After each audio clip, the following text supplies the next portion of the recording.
तमिलनाडु की राजनीति एक बार फिर चर्चों में। डीएम के लीडर उदयगिरी स्टैलिन ने सनातन पर एक ऐसा बयान दिया है जिससे सियासत में हलचल मच गई है। बहुत ही बेतुका बयान मिस्टर स्टालिन ने दिया है। और अक्सर हम लोग देश में माइनॉरिटीज की बात करते हैं लेकिन हम मेजॉरिटी को भूल गए। तो आप सनातन धर्म को खत्म करने की बात कर रहे हैं, तो आप क्या मेजॉरिटी को ही खत्म कर रहे हैं? I guess Prakriti, That is the point. to be honest, if I can make a point, one point is that entire politics in our country has become language identity versus religious identity.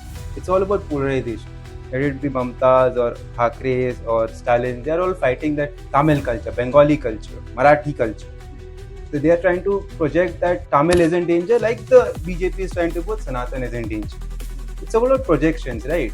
But one thing is about the politicians across party lines, right? Mr. Stalin did cross the line, and I would consider it as a hate speech.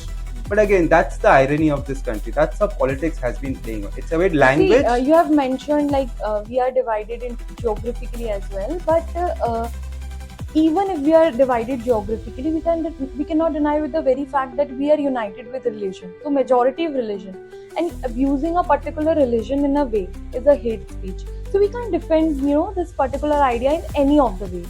पर चर्चा का विषय तो ये भी उठता है कि जब भी सनातन पर कुछ ऐसा बयान आता है तो हमेशा बीजेपी ही क्यों उतर के आती है। क्यों कांग्रेस पार्टी को या किसी पार्टी को फर्क नहीं पड़ता कि हिंदू कम्युनिटी के बारे में क्या कहा जा रहा है? पूजा, तुमने ये बहुत अच्छा पॉइंट नोटिस किया है।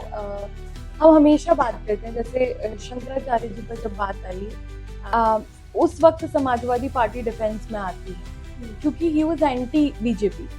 तो ये एक पॉइंट नोट करने को मिलता है कि अगर सनातन पे राजनीति करने की बात आएगी तो आपकी सक्रियता दिखेगी, लेकिन असल में जब सनातन पे बात आएगी तो आप वहां नहीं दिखेंगे, क्योंकि ये देखने को मिला कि सिर्फ भाजपा ने उनके इस स्टेटमेंट का विरोध किया।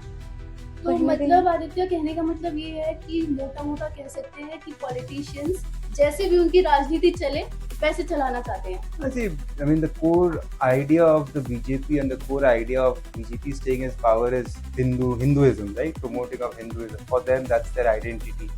And other parties, their style of politics different. Some are inclined towards minority, some are balanced. So the party which is politically inclined towards Hinduism will always try to protect तो anything. इस जगह वो कह सकते थे कि भाजपा को खत्म करने की बात वो कर सकते थे, लेकिन धर्म को खत्म करना, क्योंकि अब ये राजनीति का विषय नहीं रह जाता। It's hate speech. It's hate speech. ये अब राजनीति का विषय नहीं रह जाता, आप धर्म को मेजॉरिटी को टारगेट करते हैं। एक मत बन सकता है कि अगर आप किसी को टारगेट कर रहे हैं तो उसमें पहली बात तो हेट स्पीच नहीं आनी चाहिए। दूसरा कि आप धर्म को टारगेट करने की बजाय अगर आप राजनीति भी करना चाह रहे हैं तो आप एक पार्टी को टारगेट कर सकते हैं। धर्म पर टिप्पणी करने से हमें बचना चाहिए। तो ये था आज का हमारा विषय। आगे भी ऐसे विषय पर चर्चा के लिए जुड़े रहिए हमारे साथ।